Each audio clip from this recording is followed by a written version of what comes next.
Za pili, Mheshimiwa Rais uliotuagiza ni kubaini madhara ya kibinadamu, kiuchumi, kijamii, kisaikolojia yaliyotokea. Kuhusu madhara ya ghasia, madhara ya kibinadamu, haswa haki ya kuishi. Sheria za kimataifa, kikanda na ibara 14 ya katiba yetu inampa kila binadamu haki ya uhai na ulinzi wa haki hiyo na jamii. Haki hiyo inaweza kunyimwa tu kwa taratibu iliyowekwa na sheria. Tume haikuchukulia uchambuzi wa idadi ya vifo kama upekuzi wa msako wa namba, bali imeupa uzito sana uhai wa binadamu na heshima kubwa anayostahili kila maiti baada ya kifo, ambao pia ndio utamaduni wetu. Kwenye tathmini yake, tume imezingatia vyanzo vingi vya ushahidi, ushauri wa kitaalamu na taarifa, zikiwamo kutoka kwa wafiwa, waathirika, wahudumu wa afya mahospitalini. Imechambua taarifa kutoka Wizara ya Afya, vituo vya afya vya binafsi, ngazi ya taifa, mkoa na wilaya na maeneo mengine, na zile za hospitali binafsi. Tume ilipokea pia vibali vya mazishi kutoka kwa familia, na vyanzo vingine ni wakala wa usajili, ufilisi na udhamini RITA yenye mamlaka ya usajili wa vifo, mamlaka ya maabara ya mkemia mkuu wa serikali yenye jukumu la uchunguzi wa kisayansi ya jinai inayohusiana na uchunguzi wa vinasaba, halmashauri za miji na mikoa na maoni ya wataalam wa patholojia na fani nyingine. Tume pia imepata fursa ya kuhojiana moja kwa moja na waganga na madaktari bingwa 80 wa sekta ya umma na binafsi katika mikoa 11 iliyotembelewa na tume, sambamba na picha mnato na mjongeo zilizothibitika kuwa na ukweli. Tathmini ya tume ni kwa jumla ya vifo vilivyotokana na ghasia za uchaguzi mkuu ni 518, ambao wanaume ni 490 sawa na 94.6, na wanawake ni 28 sawa na 5.4. Wingi kati ya vifo hivyo vilikuwa sio vya kawaida, yani unnatural. Vifo vya kawaida sio kisheria, vifo sio halali, sio unlawful. Kifo unlawful ni mahakama peke yake ndio kinakibaini, lakini kwa upimaji na sheria ya uchunguzi wa vifo inatambua vifo ambavyo sio vya kawaida, unnatural, na sheria nchi nyingi ni hivyo hivyo. Kuna vifo vya kawaida, uzee, vifo unnatural sio vya kawaida, ndio vilivyobainika hivyo. Mkoa wa Dar es Salaam ulikuwa na vifo vingi zaidi, ikiwa ni zaidi ya vifo 182, ikifuatiwa na Mwanza 90, Mbeya 80 na Arusha 53. Kati ya vifo hivyo 818, 21 vilikuwa vifo vya watoto. Katika kundi hilo 15 walikuwa watoto wenye umri kati ya miaka 15 na 17, 4 walikuwa umri kati ya miaka 7 na 10, na 2 umri chini ya miaka 5. Vifo 205 sawa na 96.7 vilikuwa vya raia, civilians, na vifo 16 sawa na 3.1 vilikuwa maafisa na askari wa vyombo vya ulinzi na usalama. Kati ya watu 518 waliofariki, 373 walifikishwa hospitali wakiwa wamefariki, na majeruhi 121 walifariki wakati wanapata matibabu kwenye hospitali, na maiti 24 bado hazina taarifa kamili. Kati ya maiti 518, maiti 480 sawa na 92.7 zilitambuliwa na kuchukuliwa na familia zao.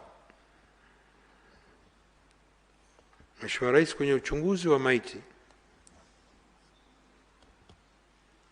postmortem chini ya sheria ya uchunguzi wa vifo wenye mashaka ulifanyika katika hospitali mbalimbali za rufaa Dar es Salaam na huko mikoani.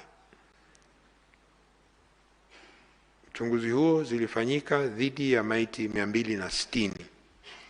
Maiti nyingine hazikufanya uchunguzi kwa kukosekana kwa ridhaa za ndugu na familia ambao walitaka kuchukua maiti za ndugu zao kwa haraka ili wakazike. Kati ya maiti 260 zilizofanywa uchunguzi, nyingi zilibainika kuwa na majeraha ya kutobolewa na vitu vyenye ncha kali na kuvunjika katika sehemu mbalimbali za mwili. Majeraha hayo yalisababishwa kupoteza damu nyingi, hivyo kusababisha vifo hivyo. Nyingine aidha, kuna maiti 21 hazikuonyesha aina yote ya majeraha na maiti 6 zilikuwa na majeraha ya moto.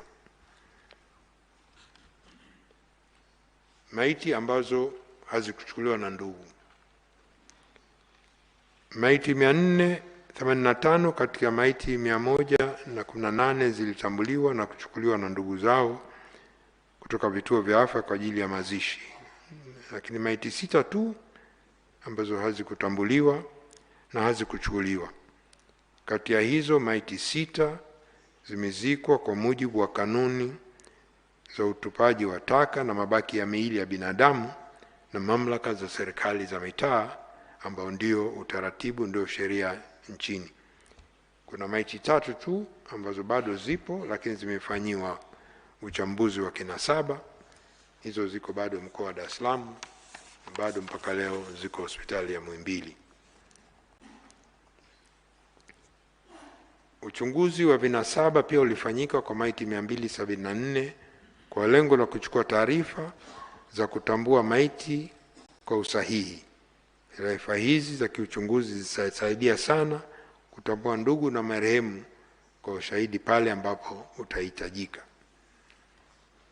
Tume pia ilifanya tathmini zaidi kuhusu uchunguzi uliofanya awali na madaktari waliothibitisha kifo kwenye hospitali mbalimbali. Kwa hiyo tume ilimwagiza mtaalamu na daktari bingwa wa patholojia kufanya uchambuzi wa taarifa za maiti hizo, postmortem reports, ili kubaini sababu halisi na namna vifo hivyo vilivyotokea na maeneo ya mwili yaliyoathiriwa.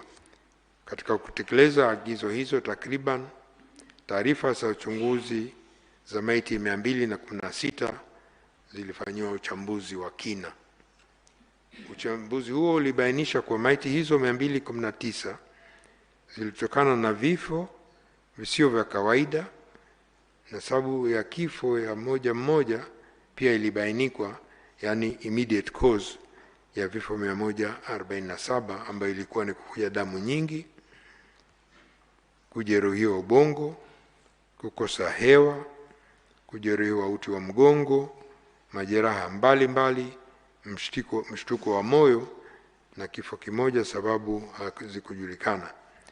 Vile vile sababu ya halisi ya vifo, yani underlying causes au antecedent causes, vifo vingi vilitokana katika idadi hiyo kupigwa risasi, ambayo ni vifo 197 sawa na 90%, na vifo 22 sawa na 10% havikuhusiana na matumizi ya silaha za moto. Taarifa ya uchambuzi wa wataalamu inabainisha kwa maiti 166 zilikuwa na majeraha ya sehemu ya mkono na miguu, na maiti 36 zilikuwa na majeraha sehemu ya kifua na tumbo, na maiti 12 zilikuwa majeraha sehemu ya kichwa na shingo. Maiti moja ilikuwa haina baadhi ya viungo. Hata hivyo, kutokana na mazingira ya ghasia pamoja na madai ya baadhi ya mashahidi, idadi hiyo ya vifo iliyobainiwa na tume inaweza kubadilika kutokana na uwezekano wa kuwepo kwa baadhi ya ndugu ambao walizika maiti za wapendwa zao bila kufikisha kwenye vituo vya kutolea huduma ya afya au hawakupata fursa ya kuja mbele ya tume. Vile vile inawezekana kulikuwa na majeruhi ambao waliamua kutibiwa nje ya mfumo rasmi na wakafariki bila taarifa zao kufikishwa panapostahili. Tume pia ilipokea ushahidi na madai kuhusu watu kupotea au kutopatikana tangu wakati wa uchaguzi mkuu. Kwa kuzingatia ufafanuzi uliotolewa kwa idadi ya vifo hiyo 518 kwenye ripoti ya tume, inaweza ikawa sio kauli ya mwisho, not final and conclusive. Tathmini ya tume kuhusu vifo. Tume inatambua kwa vifo vimeacha pengo kubwa katika familia na jamii na kuathiri kwa kiasi kikubwa nguvu kazi ya taifa. Madhara yaliyotokea yanasababisha baadhi ya familia kupoteza utegemeo lao kuu na hivyo kuziweka familia hizo hali ya utegemezi wa kiuchumi na kijamii. Tume pia imepokea ushahidi kwa watu 39 ambao inadaiwa walifariki au kupotea, ikiwemo baadhi ambao awali inasemekana miili yao ilionekana kwenye hospitali au vituo vya afya na kutambuliwa, lakini ndugu zao baadaye miili hiyo haikuonekana tena, na wengine walisema kuwa walizika nguo za marehemu ili kuhitimisha misiba. Hii ni moja ya jambo muhimu ambayo tume imetoa mapendekezo ili ifanyike kazi mapema iwezekanavyo. Tume pia ilipokea madai kutoka kwa waathirika na mashahidi wengine kuhusu watu kupigwa risasi, kujeruhiwa au kuuawa katika maeneo ambayo hayakuwa na ghasia na vurugu. Kuna madai ya watu kupigwa risasi kwenye makazi yao, ikiwa pamoja na ndugu, ikiwa pamoja na ndani ya nyumba au sebuleni au ndani ya maduka. Hizi ni tuhuma nzito zinazoashiria uwezekano wa matumizi ya silaha za moto kinyume na miongozo na kanuni za kimataifa, kikanda na kitaifa na kuhusu matumizi hayo ya moto. Hili ni jambo jingine linalohitaji kufanya upelelezi wa kina, na tume imeleta mapendekezo kwa mamlaka ya Mheshimiwa Rais. Mheshimiwa Rais, niseme kidogo kuhusu majeruhi. Tathmini ya tume inaonyesha kuwa hadi kufikia 31 Machi mwaka 2026, majeruhi waliokuwa wamehudumiwa katika vituo vya afya vya umma na binafsi walikuwa ni 2390. Kati yao raia civilian walikuwa 2270, 95%, na maafisa na askari wa vyombo vya ulinzi na usalama 120, sawa na 5%. Kuna uwezekano kwa baadhi ya majeruhi hawamo katika idadi hiyo kwa sababu mbalimbali, kwa pamoja na uwezekano wa baadhi ya majeruhi kuendelea kupata matibabu nje ya vituo rasmi vya kutolea huduma za afya na wengine kukimbia nchi jirani, hususan kwa mikoa ya mipakani ya Mbeya, Songwe, Arusha na Mara kwa hofu za kukamatwa. Majeruhi waliopata majeraha makubwa walikuwa 219, sawa na 9.2% ya majeruhi wote. Kati yao majeruhi 197 walikuwa na majeraha yanayotokana na risasi na 22 hayakuwa na risasi. Wengi wa majeruhi katika kundi hilo walazimika kulazwa hospitali ili kupata huduma za matibabu. Aidha, majeruhi 2171 walipata majeraha madogo ambayo walipata huduma na kuruhusiwa.